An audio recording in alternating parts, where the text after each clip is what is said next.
Okay, I figure we just start here left to right. These are obviously the CV boots that will be going on the front in the last series. Right here we have the hub grappler. I picked this kit up, which consists of just this major nut and the nut right here and the grappler itself. I picked this up on eBay for $120, which was a great deal. Now you can pick up this same grappler in a kit, which includes all of these fittings, and I think it's like 500 or 600 bucks. So for $120 for this primary tool here, I think was a really good bargain. I got that on eBay from CPO Commerce, and it was the best deal I could find. They have great feedback, a good rating, and a really good price. They shipped quickly, so I highly recommend them for that. The next tool, major tool, here we have to the right is the wheel bearing removal kit. These cups and discs are used to push and pull the bearing out of the hub. So these make the job a lot easier. And this particular kit, I got it also on eBay, and it was like $60. I got it from TMS Helmet.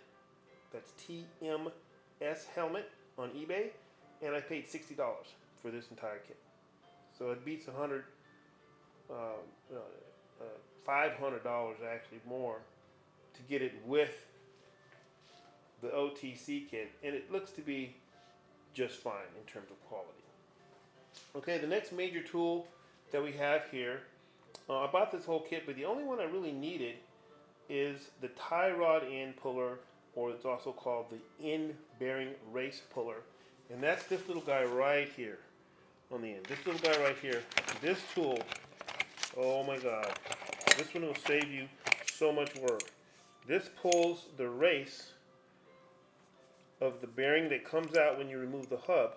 It removes that race, so you don't have to press it off or get a chisel. You may have to get a chisel and make a little bit of space so that these end teeth can get in there and pull it off. But this one is a real lifesaver.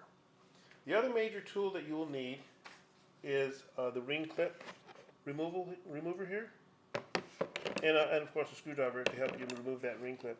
Other than that, it's all made just regular hand tools. Of course, I have my brake pads. These are the rears. Brake pads here. These are the fronts. And my bearings, I'm not showing right now because they are in the freezer. So in a nutshell, these are the tools that you'll need to do these jobs that I plan to do probably over the course of today and tomorrow. And just want to go over those real quick. So without further ado, let's go on over to the car and get started.